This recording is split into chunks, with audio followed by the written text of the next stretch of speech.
Welcome, fellow confidence crusaders, neuro nerds, and success equalizers. This is your podcast, Real Confidence.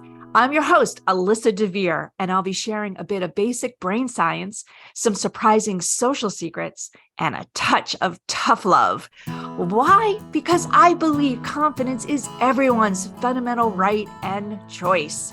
So let's get to it.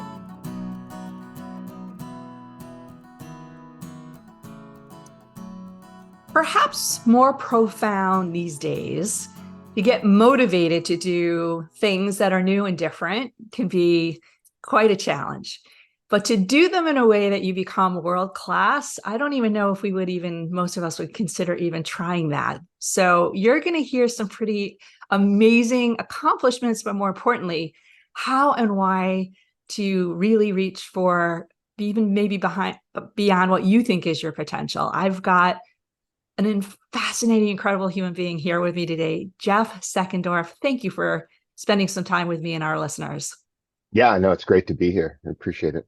Well, we're going to put your bio, of course, in the show notes, but we got to talk a little bit about how your journey and where, filmmaker and biker and all this. Do the bio for us, will you? Yeah, we'll see if we can do this in 30 seconds.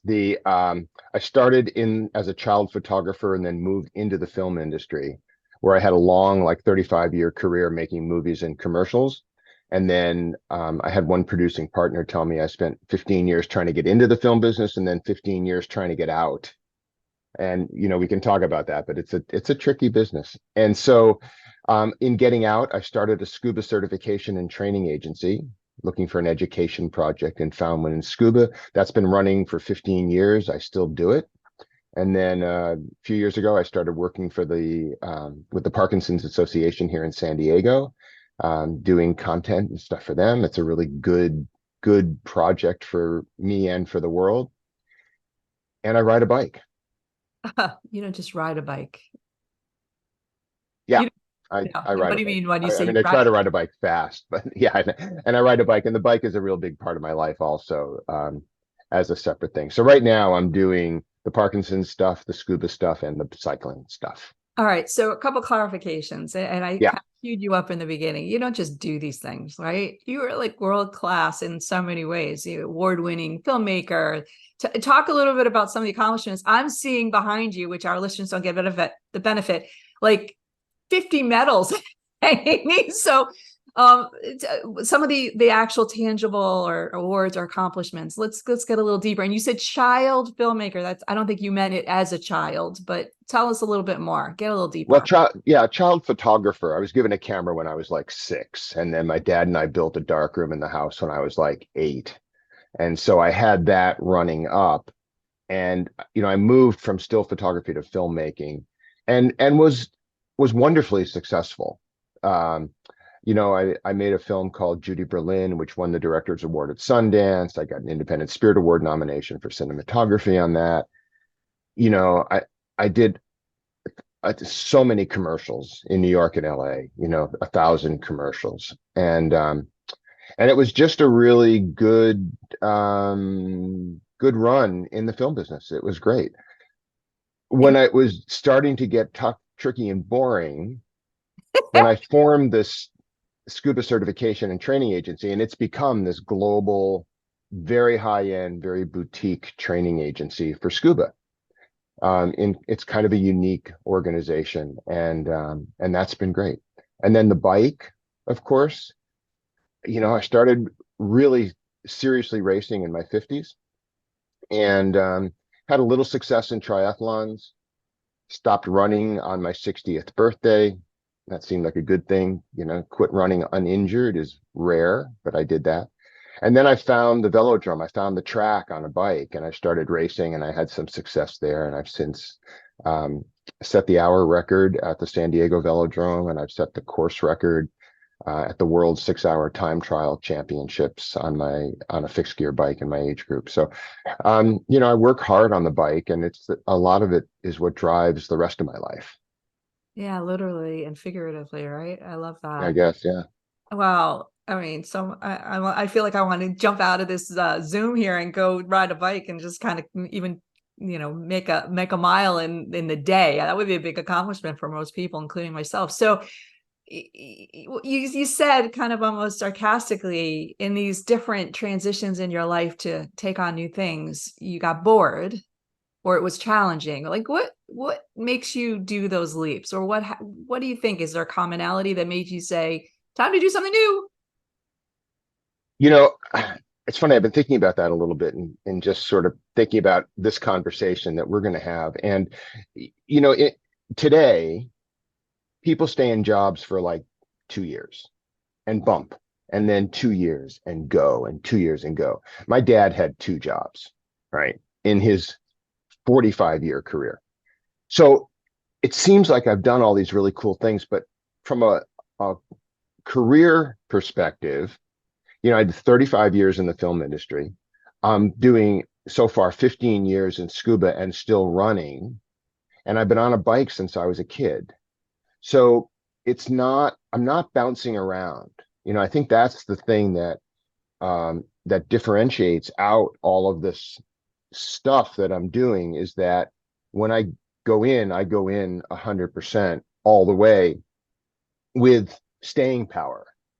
And the things that don't work, you don't hear about because they're come and they're gone, right? The things you're hearing about are the things that have had staying power in my life that I've been successful at and that I've enjoyed doing. So yeah, it's really about finding the things that are cool and staying with them for periods of time, um, and allowing boredom to set in over decades, not months. Yeah, I love that. I've been a career chameleon many times myself already, and I'm reading your bio. I was like, wow, he's even more so, right? Because they're somewhat, they don't seem to be a thread there, but you just laid that thread, and I love that it's something that you've been passionate about for a long time, and you then manifested into something that is deeper than just a casual hobby. I think a lot of people are not only scared to do something, even if they have that conviction that they loved it or they did it as a kid, right? But to do it as seriously as you do. And I wonder, where does that confidence to do it come from? How did you get there? I don't know if I can answer that. I mean, it's kind of in me, but I think that a lot of it has to do with wanting to do things as well as I can do them and trying not to settle for just quick. There's a saying that is really hard to believe, which is, if you do what you love, the money will follow. And when you don't have any money, that just sounds like a load of crap. It's like, yeah, right. Well, maybe for everybody else, but not for me. But with staying power, that becomes true. So it if you're for me, if I'm looking for a career change, which is often not something I'm doing consciously, I'm just allowing stuff to come in, knowing that if I go into it 100%, I can do it. And if I need the money will follow. But if you go into it with the attitude that this probably won't work, or it might not work, or I'm just going to test it and jump out quick, it's a guarantee it won't work. So did you overlap things, or was it like cold turkey? I'm going to stop one Oh, and no, go to the next. no, always overlapped. You have to, or I had to, right? Because, it was probably a 5-year transition between film industry and scuba until I was confident enough that scuba would provide, the fun, the challenge, and the income to leave, a successful career in the film industry. So yeah, I did them both together. Um, the work I'm doing with the Parkinson's Association overlaps 100% with scuba. I mean, I do them both. Mm. And um and the bike is, the third element of that. So it feels like three full-time jobs. Um and I'm okay about that. Somebody asked me why I don't retire, and it's like, well, if I retired, I'd do the exact same thing I'm doing now, but without the money. So why would I do that? Unbelievably wonderful. Love that. I love that. So, people, in our coaching world here, we get a lot of people who have this, what I would call a whim, right? They're like, oh, I would really love to do X. But I think what you're saying is, yes, do X, but don't just give up all the other stuff, because there may be, when you try X, you do X, maybe you want to keep it as a hobby. And I'm curious, you have these three, quote, career or work related things? They could be hobbies, like you said, if you didn't get paid, but do you have a bunch of other things that you do? Or is this really where you focus your three, your energy day to day on these three things?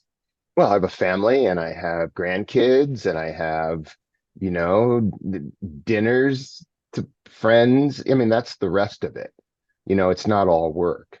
Although the work is fun, so I don't really consider it work. But no, there's a ton of life going on around these elements. And I'm yet to figure out how to make money on the bike. Um, and fortunately, I don't have to because I have two other jobs. But that's another thing to look at in the long term is there a way to um, turn the bike into an income stream also?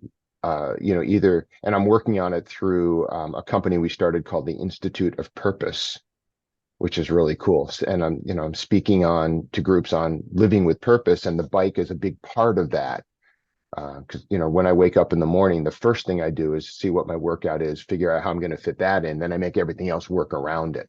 Oh, I So love it. the priority is the thing I'm not getting paid for, but I make time for everything else. So it all kind of fits together. Well, that's a power tip right there. And I love that. I will tell people, because of the brain science work we do, if you don't do things that make your body and your brain happy, the rest of it will be miserable eventually, if not now, right? So yeah, I think that's a beautiful way that you operate, and thank you for sharing that. It's not just a tip; it's really a whole way of just running your life. I love that. I'm going to ask you one more question, and then we're going to get into some real like power tips, because I think the reason I loved when you suggested, coming on the show was that you have this, as you said, maybe unexplainable to you. I can kind of try to take ideas of why you feel so confident to just go all in emotionally, if not physically and financially. But you don't just try something, like you said, with, oh, I'm going to give it a go. You try and be like, I'm going to give it all my go. And I wonder if you have, you probably a lot of people that ask you this question or say this, I wish I could ride a bike, or people say to me all the time, I wish I could write a book. And my answer is, well, why not? Just do it. Right. So how do you handle those people who say, I wish I could do one or multiple things like you, Jeff, and do them as well as you do? What's stopping them? And why do you think they get stuck? Well, I think for one thing, failure is okay, right? You asked about overlap. Overlap allows failure. So the problem with, I hate the word problem, the project with overlap is that it takes a lot of time. So if you're going to do an overlap, then you have to have the time to do both things at the same time so you can release one at some point. And I think that's the key. Overlap allows failure to be okay. And I think if failure is okay, it takes pressure off. If you start a business with all of your money and assume it's going to work and it's going to be your savior, your salvation, and everything's going to be wine and roses. And I did this once and it was a train wreck. It's impossible to make that work because the expectation and the pressure gets so high that failure becomes likely, not just an option. And I think when failure becomes likely, the whole thing just unravels. So I think being realistic, but being risky in a conservative way is what allows for failure to be an option and success to be a very likely outcome. Well, I think you just realized that paradox there, and you kind of, you identified something I think is worth kind of reiterating here, which is when you do this, what we're calling the overlap, you're not hedging your bet. You're not saying, if this new thing fails, right? And I think that's the big No. mindset difference. Maybe that's part of your secret to success, is that you are saying, I'm going to give myself time to figure it out and fail along the way, but damn well, I'm going to make this work. I just have to give it a little longer runway. And in the meantime, I'm going to keep my family fed, right? My ego propped up with whatever is already in running and successfully. And I think that's a huge, huge way to like not only wrap your brain around it, but give yourself a little bit more compassion about doing something new that is a little scary, but at the same time, being fully committed to doing it over time. So going all in is the only way to do it, right? Right. If you go not all in, I don't know what you call that, but if you don't go all in, Half-assed. you're setting yourself, I'm sorry, Half-assed. half-assed. If you go in half-assed, you're setting yourself up for like 80% guaranteed failure. Yeah, there you go. It's impossible to do something assuming that you're going to hit the lottery because, nobody gets the lottery. And if you count on that, it will not work. Yeah. The whole idea is find the thing, and the thing that you find, it may not be the thing you expect. I think that's the biggest issue too, is that you have to be willing to say yes to stuff that may not be right down the lane of your expectations, right? You've got to be able to say yes to something that's so like I was looking for an education project when I got out of the film business, or getting out of the film business. I didn't really care what it was. It turned out to be scuba. Now I like scuba. I was a scuba instructor, and it turned out to be a really good thing, but it could have been teaching a program on car mechanics or on brain surgery or on anything. I didn't really care. I wanted an education project, and I was looking and looking and looking. And when the thing came up that I thought I could do this for a while because I like scuba and I wanted to be education, then I said yes. And then when I said yes, I went all in. And I did another overlap, you know, like I said earlier, like a 5-year overlap back around 2008, going out of one and into the other. I never really lost the film industry. I still do cool little documentary projects. And, I used to need, 60 people and 8 trucks to make a movie. And now I have like a little Nikon that does video, and I do these little super cool, high-end, high production value documentaries on my own because I'm not in a time frame, not in a budget, all of that. So, the good, fast, cheap thing, right? You can Yeah. have any two, but you can never get all three. So Yeah. if you do, so like my little projects now, they're good and they're cheap, but they're not fast. The movies were good and fast, but not cheap. You can almost apply this to everything. I Yeah. apply it to skiing too, right? Steep, bumpy, or icy, but you can only have two. And you live in the Northeast, so you get that. Yeah. Yeah, I do. Hey, look, you know what? I think this is awesome. You've already dropped some really incredible tips. So here's what we're going to do. We're going to take a really quick sponsor break. And I want you to like think about the one thing that somebody who's sitting there going, I really want to do X, whatever it is, right? They have this passion or purpose that they're doing. They may have a very lucrative, quote, day job. And we'll talk about your best tips for getting them through that overlap and getting things started. Is that a deal? Absolutely. All right, we'll be right back. This podcast was sponsored by the American Confidence Institute. ACI uses basic brain science to teach you not what, but how to think with more confidence. ACI is endorsed by top universities and business experts, and it is accredited by the Society for Human Resource Management and the International Coaching Federation. Learn more about ACI's uniquely empowering keynotes, workshops, online training, and coaching certification at www.americanconfidenceinstitute.com. Jeff, I have been utterly entertained, educated, and at the same time enlightened because, as a somebody who's done multiple careers and has hobbies, I would say I call them hobbies as you do as well. I love this balance of finding a passion that you really want to do, finding your purpose, if that's what you want to call it, in terms of something you really want to do. And it may not seem that you can afford to do it, time or money, but you figure out how to make that happen. So somebody who's listening, who's like, I have a job, I'm doing what I was my career, or maybe where I just kind of ended up, but I really want to do something else. Best tip to get them from point A to point B is what? Find the thing you're good at. Now, it sounds like you may be looking for the thing you're good at, but find the thing you're good at, which means find the thing in some way passionate about, and will have some staying power, Can you right? give me an Yeah. example? So like my wife loves to garden, and I don't like dirt. So, you know, I would not do something related to gardening.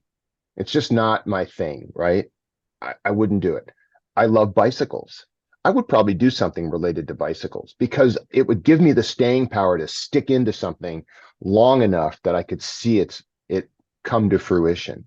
So I think, we do a thing called a Path to Mastery workshop in the Institute of Purpose. And what we do is we say, all right, I want to get good at something else.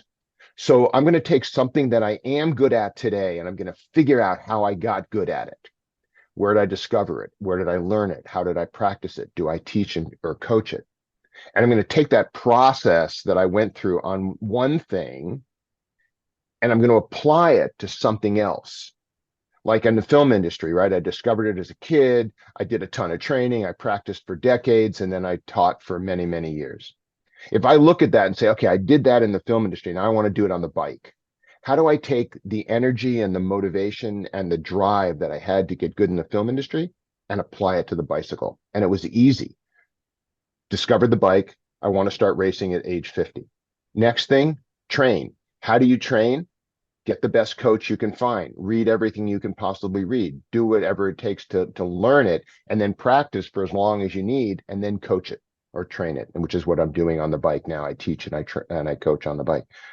So I was able to take one thing I was good at and just lift it up, move it over, and apply it to something else that I was wanting to get good at. And it works. That process works because you go into something new with the confidence knowing that I did something else really good. I can do this really good because I'm going to do the same process over 1, 2, 5, 10 years I did on the first one.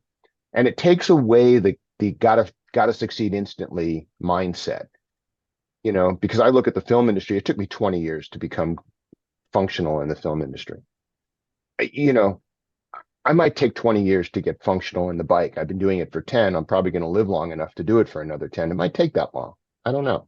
Hmm. But it doesn't matter because that journey is what's fun and the journey is what's driving me. So I think go into the things you're good at, but go in with the idea that I'm going to stick for a while. And then if it doesn't work or you hate it or goes sideways for some reason, just stop, cut your losses and get out and do something else.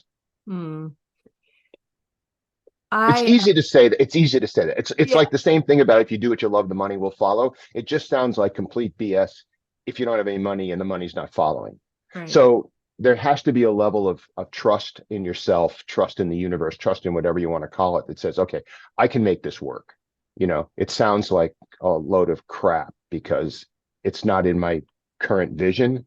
But if you put it in your vision, and you do accept the fact that this might take a long time, then things tend to work out. Yeah. And you mentioned, I like to say the doors will show up, right? If you're looking in the direction that you want to find something, and your example was, what can I do next that follows some of those Mhm. same traits? Like you'll figure it out. And at the same time, you're giving yourself a little bit of a cushion to use time and energy before you decide, yeah, I want to really do this, or no, maybe not.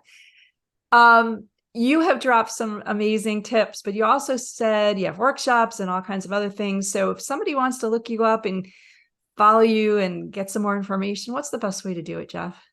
Yeah, probably the Institute of Purpose website, instituteofpurpose.org.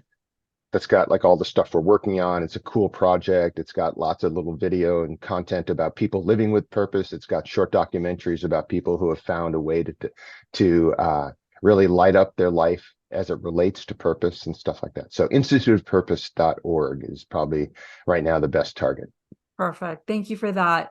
I want to really thank you for sharing some wisdom. Thank you for the work you're doing on Parkinson's. I shared with you some of the people in my immediate world that I love so much suffer from it. And I am just hopeful that we will find a cure. And I know with the work that you're doing and others, we're on the right path.